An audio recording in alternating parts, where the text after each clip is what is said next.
इन साथियों नमस्कार सभी भाइयों को। साथियों मैं आप सबका हर्ष कुमार स्वागत करता हूं आपके चैनल लोन डिस्ट्रॉयर पे। साथियों, चेक बाउंस और ईसीएस बाउंस के केसेस में आखिरकार एट द एंड जाके क्या होता है और क्या सच में आप लोगों को इन केसेस से डरने की जरूरत है, इन केसेस से घबराने की जरूरत है। और एक बहुत बड़ी कॉमन प्रॉब्लम जो आज आप लोगों के सामने घूम रही है, अगर आपने लोन डिफॉल्ट करा है तो उसका भी पर्दाफाश करूंगा। ठीक है, एक अपने सब्सक्राइबर का किस्सा मैं आप लोगों को सुनाना चाहूंगा, जिसकी कोई गलती ना होते हुए भी उसके नाम का वारंटी इशू हुआ था। आपको डरना नहीं है, आपको जितने भी कानूनी रूल्स और रेगुलेशन होते हैं उनको समझना है। कई लोग वीडियो देख के डर जाते हैं, सोचते हैं कि यार किसी ने तो बोला था कुछ नहीं होता, आपने ही बोला था कि कुछ नहीं होता, अब आप ये चीजें बता रहे हो। मेरा भाई काम है रूल बताना, ठीक है, जो चीजें हो सकती हैं, जो प्रैक्टिकल चीजें हमारे सब्सक्राइबर हमारे क्लाइंट्स हमको बताते हैं, वो चीजें हम लोगों को आप तक पहुंचाने का काम हमारा है। ठीक है, आपको प्रैक्टिकली समझना है कि क्या क्या हो सकता है। मोस्ट वर्स्ट सिचुएशन भी आप लोगों को समझ के चलनी होती है, ताकि अगर आगे ऐसी कोई घटना आपके साथ घटे तो आपको उस पर क्या रिएक्शन देना है, क्या चीजें करनी है। ठीक है, तो देखो साथियों, पहली बात तो मैं आप लोगों को बता देना चाहता हूँ, कोई भी केस से डरने की जरूरत नहीं है, क्योंकि ये प्रॉपर क्रिमिनल केसेस नहीं है।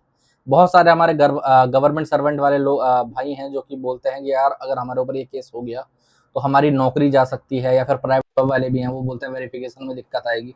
कुछ नहीं होगा इन केसेस में, जब तक आप प्रॉपरली, आपको सजा ना हो जाए ना, जेल ना हो जाए, तब तक आपको कोई प्रॉब्लम नहीं होती है। ठीक है, तब तक ना तो ये आपके सीवी में आएंगे, ना आपके वेरिफिकेशन में आएंगे, ना कोई दिक्कत होगी। ठीक है, आपके वेरिफिकेशन तक में ये केसेस शो नहीं होंगे, कोई दिक्कत वाली बात नहीं है। ठीक है, अब कई भाई लोग बोलेंगे कि सर सजा हो गई तो मैं बता देना चाहता हूँ आज तक, ठीक है, मैंने हजारों ईसीएस बाउंस के केसेस देखे हैं, हजारों चेक बाउंस के केसेस देखे हैं लोन के मैटर में, कोई और बाहरी मैटर नहीं। कई लोग बोलते हैं कि सर मैंने तो न्यूज में देखा था कि चेक बाउंस में किसी को जेल हो गई। अरे भाई वो अलग मैटर है, वो किसी ने फ्रॉड करा होगा या अलग चीज करी होगी, वो उस चीज का मैटर है, वो लोन का मैटर नहीं है। जो एनबीएफसी कंपनीज या फिर बैंक से आपने लोन लिया है, वहां पर आपने चेक दे रखा है या फिर वहां पर आपने ईसीएस दे रखा है, वहां पर आपको दिक्कत नहीं होती। हाँ, लेकिन आपको रूल्स फॉलो करने पड़ेंगे। आपको जब भी कोर्ट का समन रिसीव होता है तो आपको वहां पर लॉयर भेज के डेट्स वगैरह लेनी पड़ेंगी। ठीक है, आगे केस को लड़ना पड़ेगा। कई लोग ऐसी बातें बोलते हैं कि मान लेते हैं सर कि एक ईएमआई पर उन लोगों ने केस करा है ना, तो हम एक काम करते हैं, एक ईएमआई भर देते हैं और उस केस को हटा लेते हैं। तो देखो ये ऐसा इतना सिंपल नहीं होता, मैं आपको बताना चाहूंगा क्यों। क्योंकि एक ईएमआई आपको लग रहा है कि एक ईएमआई करी है, तो हम उस पर एक ईएमआई भर देंगे और हमारा बात खत्म हो जाएगी। पहले तो यहाँ तक समझो कि एक ईएमआई अगर आपके ऊपर केस हुआ है, एक ईएमआई आपकी 10,000 की है, तो वहां पर आपको डबल भरनी पड़ेगी। ठीक है, डबल जुर्माना हो जाता है, एक ईएमआई का डबल जुर्माना हो जाएगा।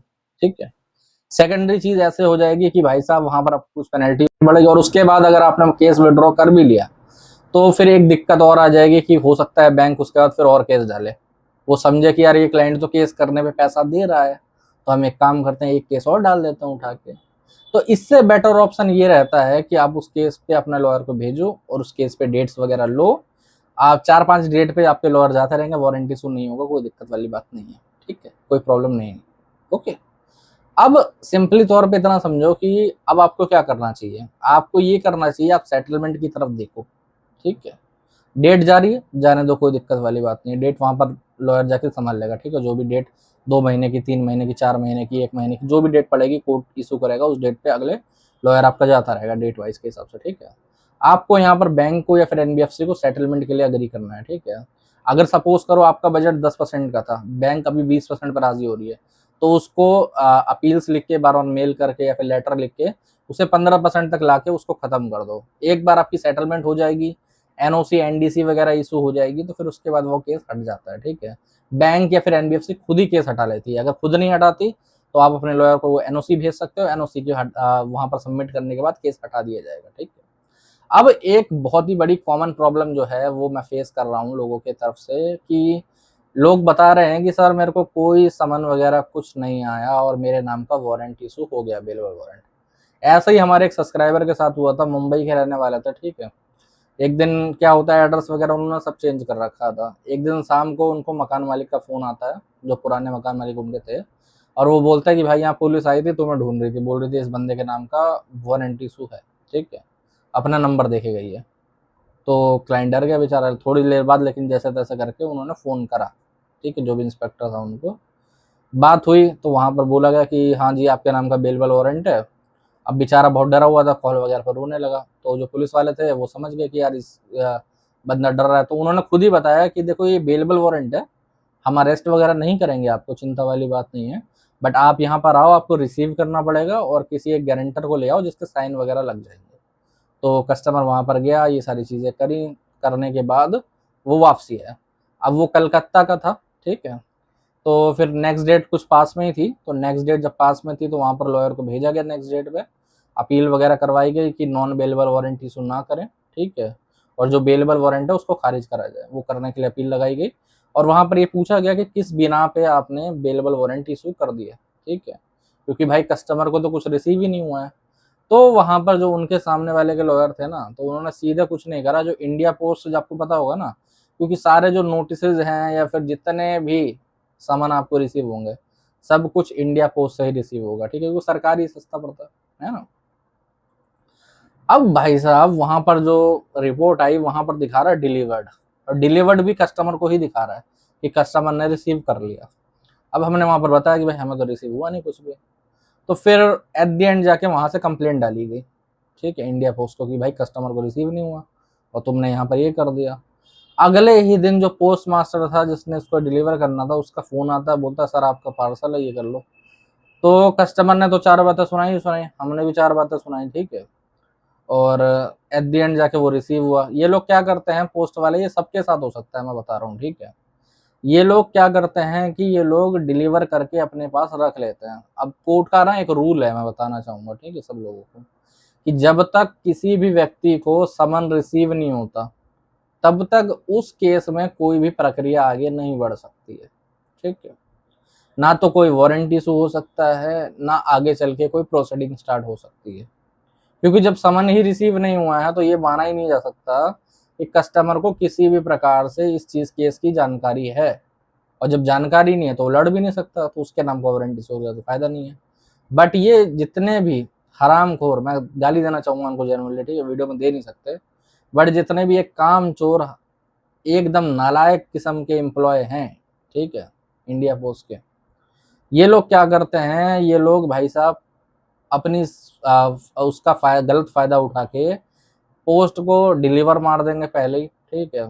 अब भाई बंदा जिसको पता होता है कि मेरा पोस्ट आने वाला है वो जाके वहां से ले लेता है, जो नहीं पता होता जिसको, वो नहीं लेता है, उसका वारंट इशू हो रहा है, उसके नाम पे भाई साहब बेलेबल वारंट इशू हो रहा है, पुलिस को उसके घर आ रही है, ये चीजें हो रही है, समझे। बाद में कंप्लेंट करो तो ये लोग हाथ जोड़ के खड़े हो जाते हैं कि यार सर गलती हो गई, मुझे पता नहीं चला, मैं सोच रहा था आपको फोन करने की, ये खो गया था, ऐसे प्रकार की चीजें। तो इसका उपाय भी मैंने निकाल रखा है, ठीक है, आप लोगों को क्या करना चाहिए सारे भाइयों को, क्योंकि ये लोग सुधरने वाले नहीं है, ये लोग कुत्ते की दुम है, तो फिर ये लोग नहीं सुधरेंगे, ठीक है। इनके पास एक तरीका होता है कि ये लोग अनडिलीवर्ड मार दें उसको, पोस्ट को, ठीक है, वो वापसी कोर्ट चला जाएगा, वहां पर वारंटी इशू होगा ही नहीं, नेक्स्ट डेट पे बात खत्म हो जाएगी, है ना, क्योंकि वहां पर रिपोर्ट ही सबमिट नहीं होगी समन डिलीवर की, तो वहां पर वारंटी इशू ही नहीं हो सकता। लेकिन ये नहीं मानेंगे, ये लोग डिलीवर मार देते हैं, इनका टारगेट होता है, क्या होता है ये मुझे नहीं पता इसके बारे में। तो आप लोग क्या करो, आपने एड्रेस चेंज कर रखा हो या फिर एड्रेस ना भी चेंज करा हो, ठीक है, आप लोग एक बार जाके जहां पर भी आपका एड्रेस था रजिस्टर्ड, ठीक है, वहां के पोस्ट ऑफिस में जाओ और अपने एरिया का पता कर लो, मोहल्ले के हिसाब से ये लोग बटे होते हैं कि उस मोहल्ले में डिलीवर कौन मारता है पोस्ट वगैरह को, ठीक है, उसको अपना नंबर दे दो, ठीक है, और बोल दो कि भाई साहब ये मेरा नाम है, इस नाम से अगर कोई भी पोस्ट आती है तो डिलीवर मत मारना, ठीक है, और मुझे फोन करके बुला लेना, मैं खुद आके ले जाऊंगा इसको, बात खत्म है। या फिर मुझे एक काम करना, अगर आप ज्यादा दूर रहते हो ना तो एक तरीका और है कि डिलीवर मार दियो और मुझे फोन करके बता के उसकी उसे फाड़ के उसकी फोटो भेज देना। At the end photo important होती है, बाकी ये क्या करना है उसका, ठीक है ना। तो उसकी फोटो भेज दीजिए, अगर वो समन भी होगा, कोई नोटिस होगा, कोई भी चीज होगी आपको मिल जाएगी, आप उसका रिप्लाई करके अपना बचाव कर सकते हो, ठीक है। अब सोच लो कितनी बड़ी दिक्कत हो रही है ना, आपको केस के बारे में पता चल रहा है ना कुछ हो रहा है, एट द एंड आपके नाम का अवेलेबल वारंटी हो रहा है इनके चक्कर में। ये मैक्सिमम लोगों के साथ हो रहा है, पता है, डिलीवर मार देंगे, बंदे को पता ही नहीं है। अब अगर आपके पास मान लो जो पोस्ट का नंबर होता है वो नंबर हो, तो आप चेक कर सकते हो ऑनलाइन कि भाई ये कब पोस्ट डिलीवर हुआ है कब नहीं हुआ है, आपको कुछ पता ही नहीं है, कोर्ट से वहां पर आपको मिलते ही नहीं नंबर। हाँ, कई कोर्ट अच्छा करते हैं, जैसे दिल्ली में जितने भी कोर्ट्स हैं वो आपको सीधे सीधे एसएमएस भेज देते हैं, ठीक है, फोन पे या फिर ईमेल पे, और बाकी जगह पे भी करा जाता है ऐसा, लेकिन कई जगह पे भी हार्ड कॉपी आती है, तो जब तक आपको हार्ड कॉपी रिसीव नहीं होगी तब तक आपका कुछ होने का नहीं है, दिक्कत ही पड़ी रहेगी। तो इसलिए मैं आप सभी भाइयों पे कहना चाहूंगा, आप लोग ये तरकीब जरूर अपनाएं और केसेस से कुछ डरने की जरूरत नहीं। सेम डे बेलेबल ऑफेंस है ये, ठीक है, ये प्रॉपरली क्रिमिनल केसेस नहीं है, ये सिविल में भी आते हैं, क्रिमिनल में भी आते हैं, तो कोई दिक्कत वाली बात नहीं है, ठीक है। बस जो जो चीजें मैंने बताई है उनको अगर आप प्रॉपरली फॉलो करोगे तो आपको कोई दिक्कत नहीं आएगी, कोई प्रॉब्लम नहीं आएगी, ठीक है। साथियों आज की वीडियो में इतना ही। अगर आप सभी को वीडियो अच्छा लगा हो तो चैनल को सब्सक्राइब कर लेना। अगर और कोई दिक्कत प्रॉब्लम परेशानी आ रही है तो ऊपर नंबर आ रहा है, व्हाट्सएप पर मैसेज कर सकते हो, ठीक है। जय हिंद सभी भाई।